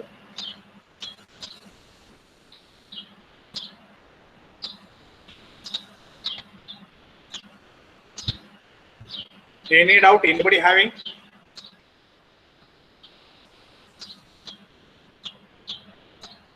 तर ऍक्च्युली आपल्या लॅब मध्ये हे सगळं गोष्टी आहेत, बरोबर का? जर तुम्ही इथं असता तर तुम्हाला हे सगळं दाखवता आलं असतं. ज्या वेळेला तुम्ही पुढच्या वेळी याल त्यावेळेला नक्की दाखवू. भले आता कोरोना असेल तरी ज्या वेळेला नंतर तुम्ही कधी लॅब मध्ये याल तर you can any time contact your here in the lab. We have a lab attendant. You can contact him and you can see all those particular measurements being done. Okay, he will show you all the measurements. So don't worry about how we are going to measure it. You want to see that measurements can be very clearly shown to you because we have all the different test tricks in working conditions. Okay, in our lab where we can measure the speed, we can measure the fuel consumption, we can measure the air consumption. Okay, we have smoke meters, we have gas analyzer. Okay, and obviously we are testing the brake power, frictional power, indicated power, etc., etc. Also, how to find out the heat balance sheet also we can do it as one of the experiment in our lab. So these are the basic measurements what we need to do in case of engines to find out the performance of the engine. कोणाला काय doubt?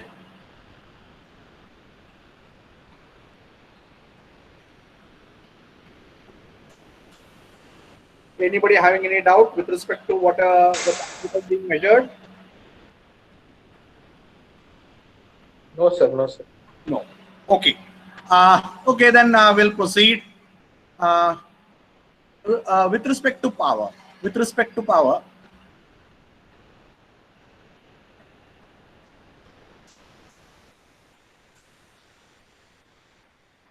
Okay.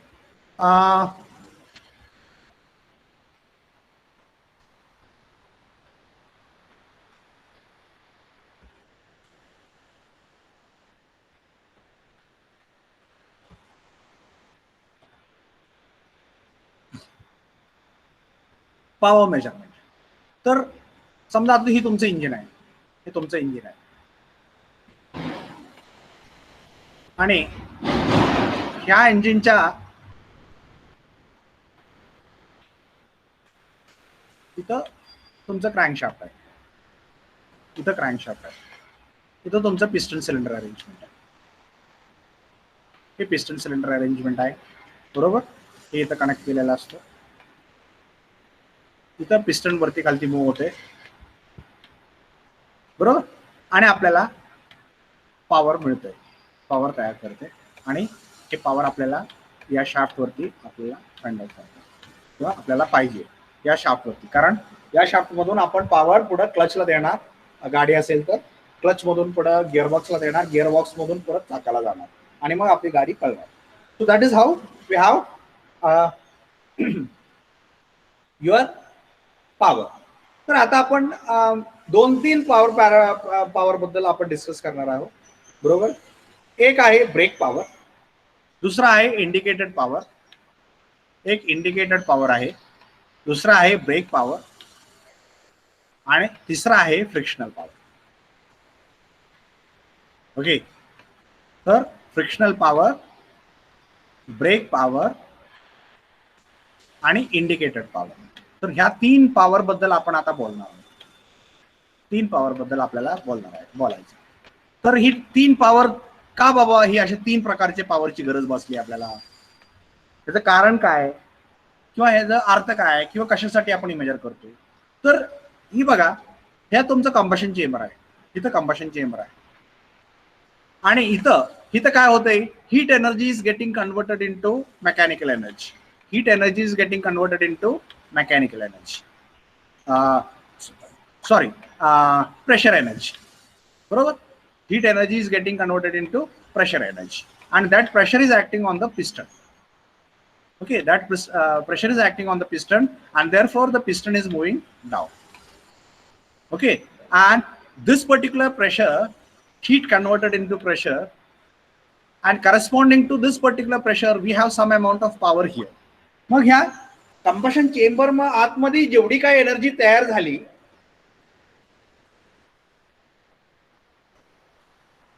if you are measuring that, then you are measuring first one, that is indicated power.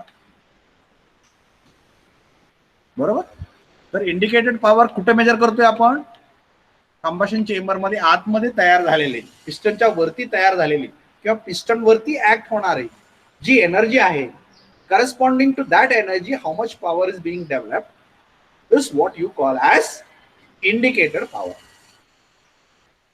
बरोबर. आता दुसरा power जी आहे ती break power आहे.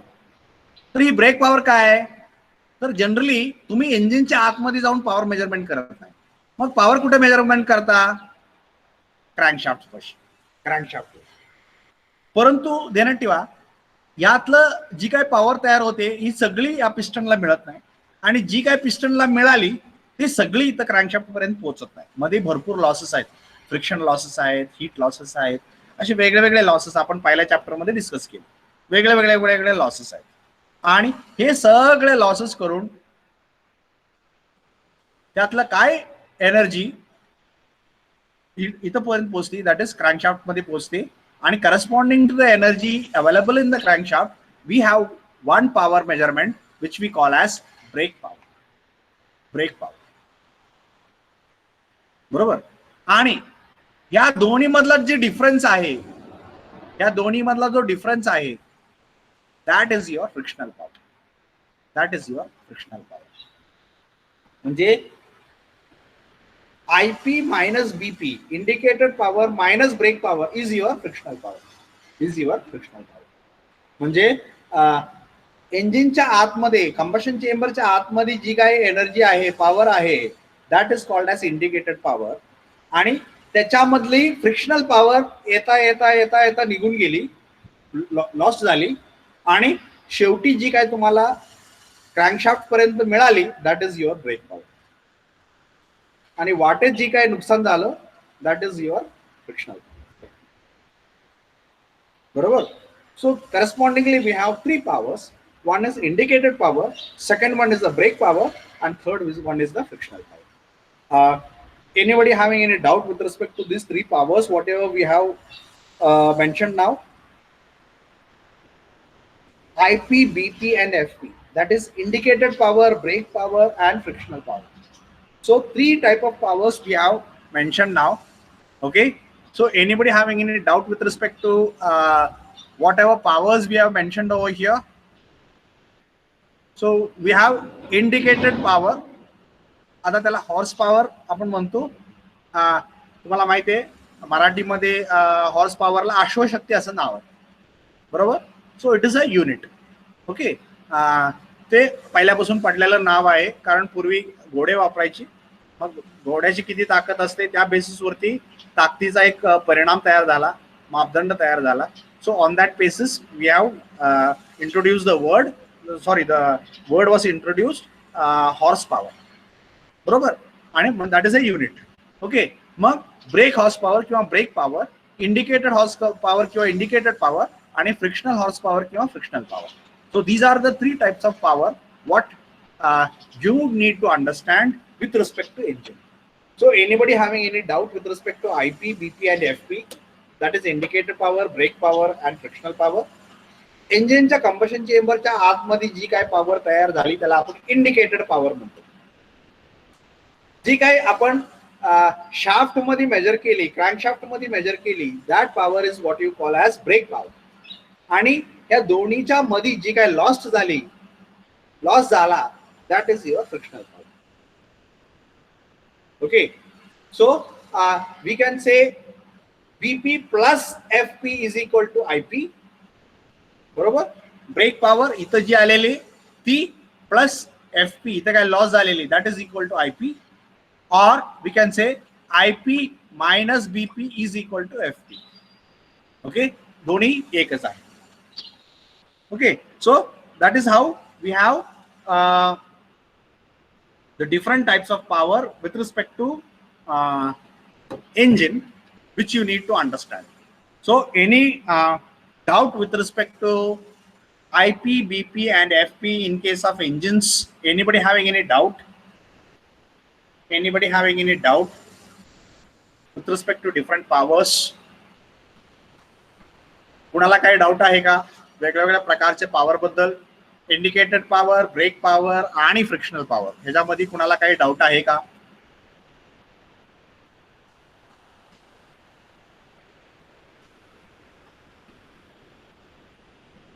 Okay, कोणी होय पण म्हणत नाहीये, कोणी नाही पण म्हणत नाहीये, त्यामुळे मला समजत नाहीये की नक्की समजलाय का नाही. एक अंडरस्टँड. ओके,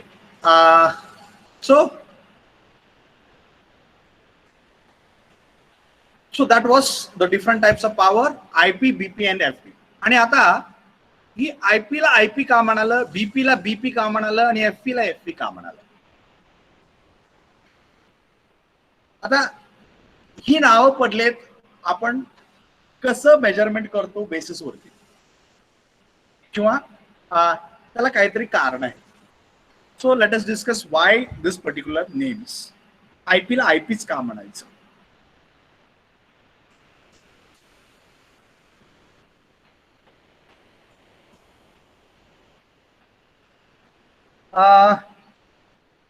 आता IP ला IP म्हणजे इंडिकेटेड पॉवर. इंडिकेटेड पॉवर, आता इंडिकेटेड पॉवर आपण का म्हणतो? कारण आपण ती मेजर कसं करतो माहितीये का? आपण एक काय करतो, एक प्रेशर सेन्सर आहे तो इंजिनच्या सिलेंडरच्या कंबशन चेंबर मध्ये टाकतो आणि तो जो प्रेशर आहे ते प्रेशर मेजर करतो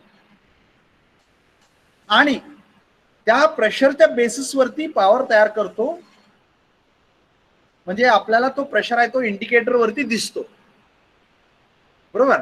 प्रेशर सेन्सर आतमध्ये टाकलं, पॅरामीटर टाईप प्रेशर सेन्सर, वेगळ्या वेगळ्या प्रकारचे प्रेशर सेन्सर असतात. बरोबर. त्या म्हणजे त्यात एक पडदा असतो, एक डायफ्राम असतं, त्या डायफ्राम वरती प्रेशर ऍक्ट होतं आणि ते डायफ्राम डिफ्लेक्ट होतं. आणि ते डायफ्राम डिफ्लेक्ट झालं तर how much deflection is there we can see on the dial, म्हणजे इंडिकेटर, डायल इंडिकेटर. मग ते डायल इंडिकेटर वरती आपल्याला दिसतो ती प्रेशर आणि त्या बेसिस वरती आपण पॉवर फाइंड आउट करतो, कॅल्क्युलेट करतो, म्हणून आपण त्याला इंडिकेटेड पॉवर असं नाव दिलं. Indicated power. So the power calculated on the basis of pressure calculated or pressure seen on the dial indicator. बरोबर. डायल इंडिकेटर वरती प्रेशरचा डायल इंडिकेटर जो आहे त्या डायल इंडिकेटर वरती जो काय प्रेशर दाखवतो त्या बेसिस वरती आपण तो पॉवर फाइंड आउट करतो, म्हणून त्याला आपण इंडिकेटेड पॉवर असं नाव दिलं. इंडिकेटेड पॉवर असं नाव दिलं. बरोबर. So that is why it is called as indicated power. Next is brake power. आता ब्रेक पॉवरला ब्रेक पॉवर असं नाव का दिलं? तर ब्रेक पॉवर आपण कुठं आहे? या शाफ्ट मध्ये आहे. आता या शाफ्ट मध्ये अडचण ही आहे की शाफ्ट फिरतंय, फिरतं शाफ्ट आहे. आता हे फिरतं शाफ्ट आहे,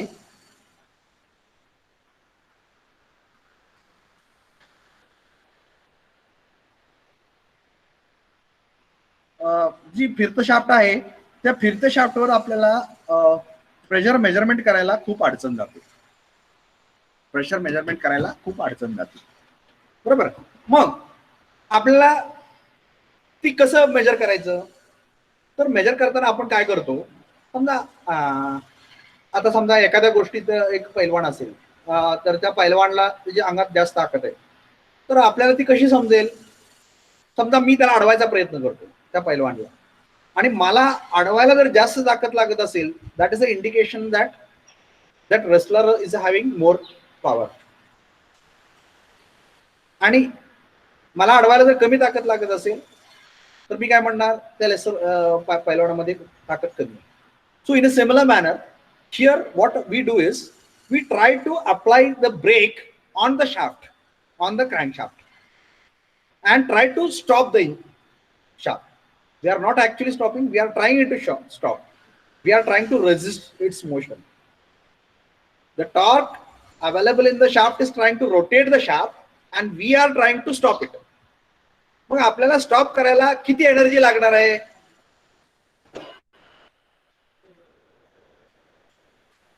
On the basis of that we find out the amount of power available in that engine. म्हणजे समजा एखाद्या what is torque? Basically the torque is the tendency to rotate the shaft. बरोबर बरोबर. टॉर्क म्हणजेच power. Torque म्हणजे it is related to power. It is related to power. म्हणजे जास्त power असेल तर जास्त टॉर्क असतो शाफ्ट मध्ये. मग टॉर्क जर जास्त असेल तर मला त्यावर जास्त ब्रेक अप्लाय लागेल, ब्रेक पॉवर अप्लाय करावं लागेल. त्यावेळेला त्याला मला थांबवता येईल किंवा त्याचं मोशन रेसिस्ट करता येईल. So the energy required to stop the rotation of that particular shaft is a indication of the energy available in that particular shaft.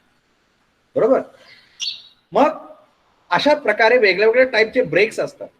मग पॉनी ब्रेक, डिस्क ब्रेक, रोप ब्रेक असे वेगळ्या वेगळ्या टाईपचे ब्रेक्स वापरले जातात मेजरमेंटमध्ये.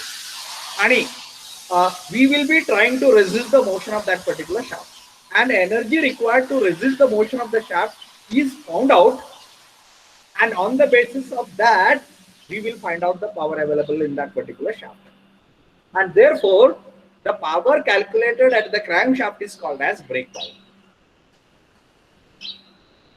Therefore the power calculated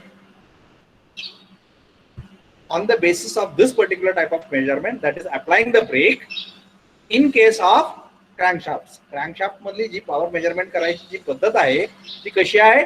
break apply करून आहे. आणि ब्रेक अप्लाय करून आपण त्याच्यातली पॉवर मेजर करतोय म्हणताना म्हणून आपण त्या पॉवरला नाव काय दिलं? Brake power. बरोबर. आणि थर्ड टाइपची पॉवर आहे frictional power.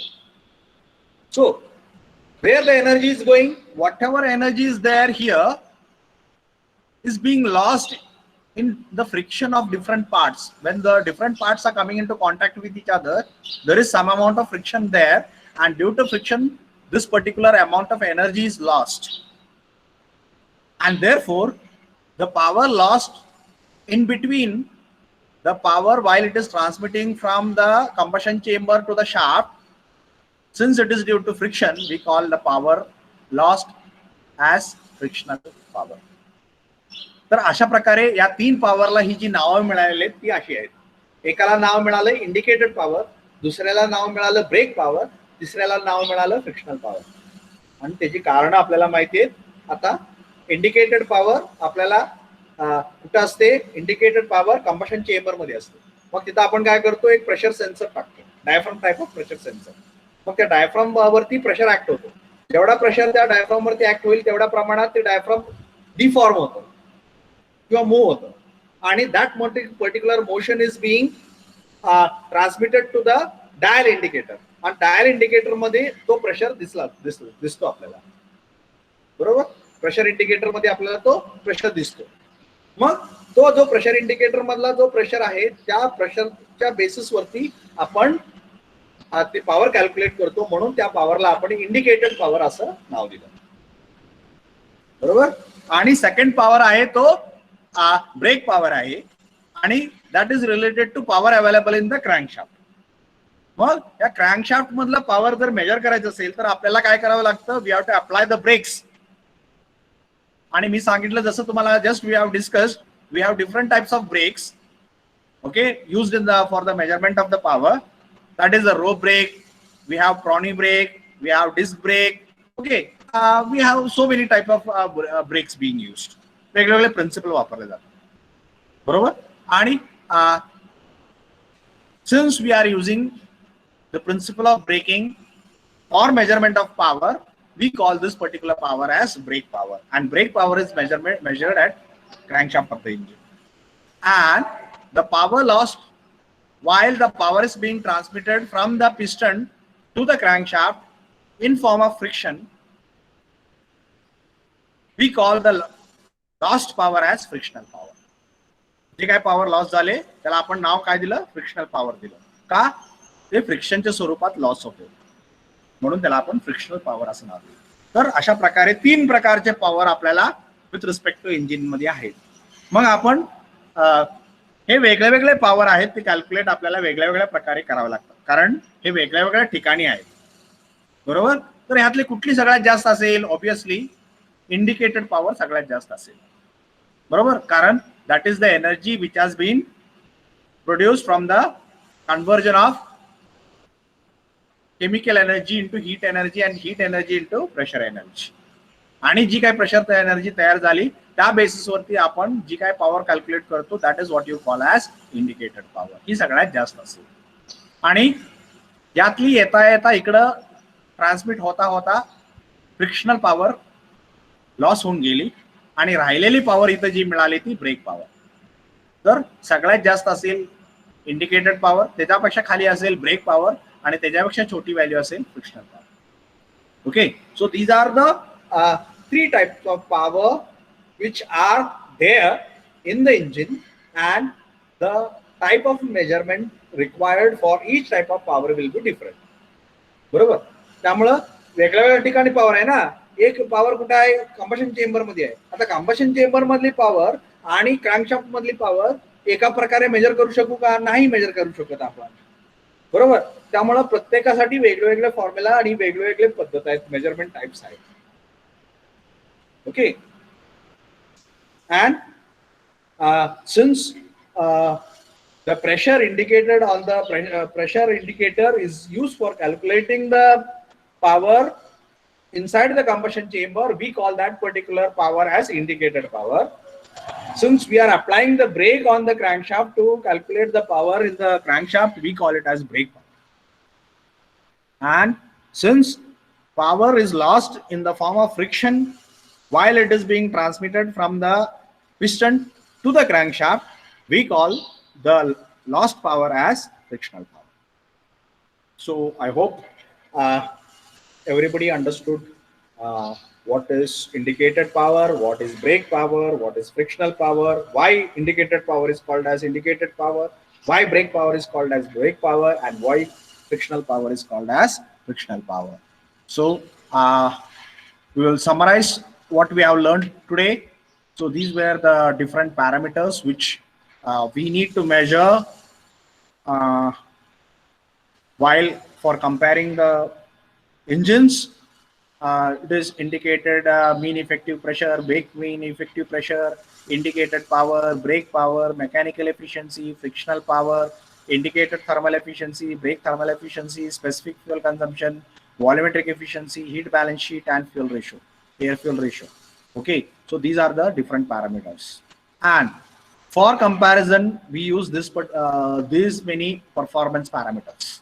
Okay, so these particular performance parameters are specific fuel consumption, brake mean effective pressure, specific power output, specific weight, and exhaust smoke or exhaust emissions. So these are the performance parameters based on which we generally compare the different types of engines.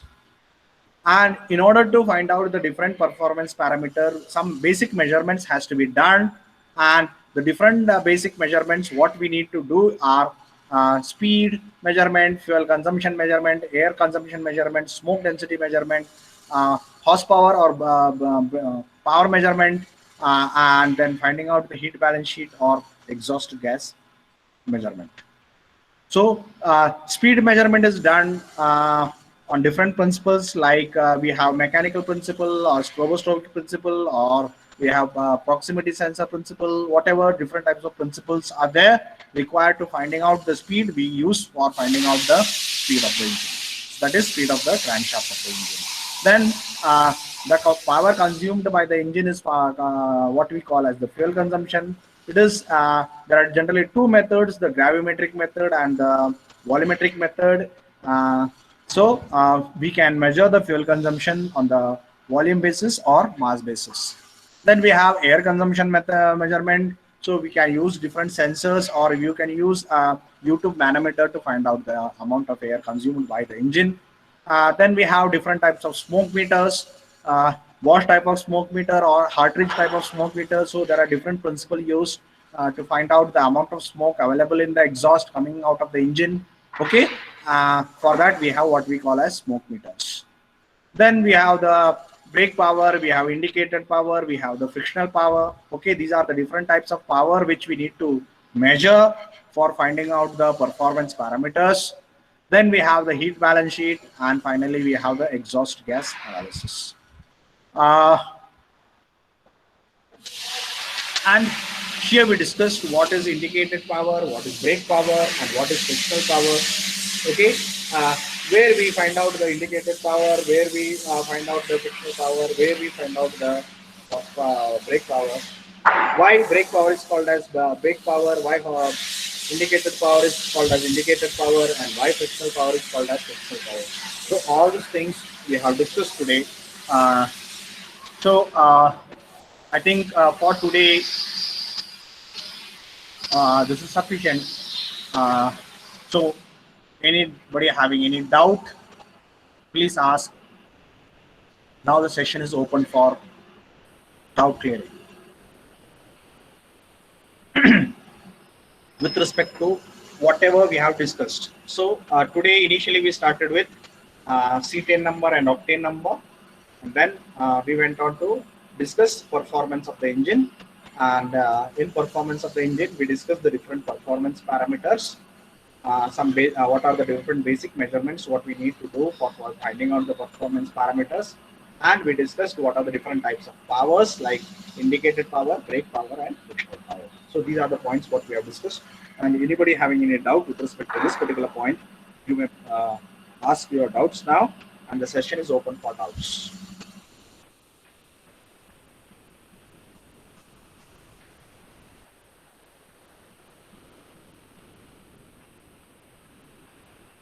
So those who have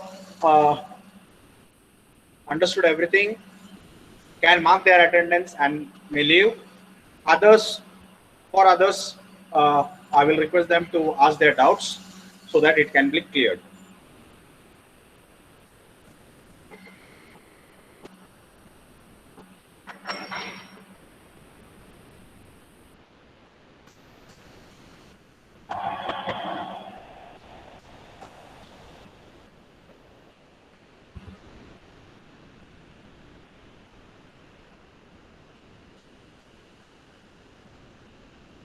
Session open for doubts.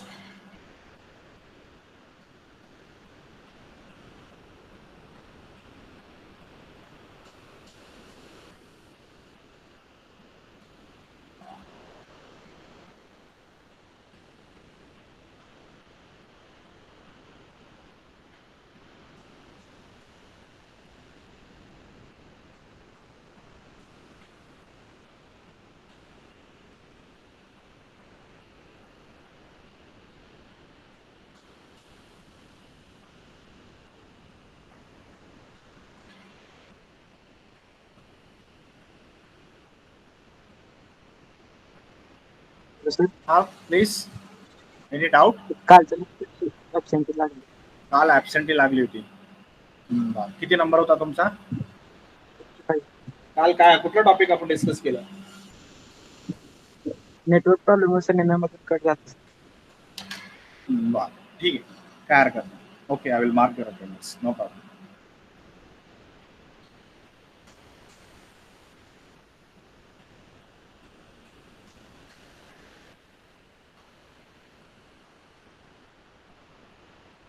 Any doubt? Anybody having?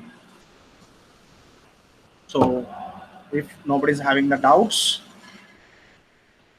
I think we can stop over here for today. We'll conclude our today's lecture. Thank you.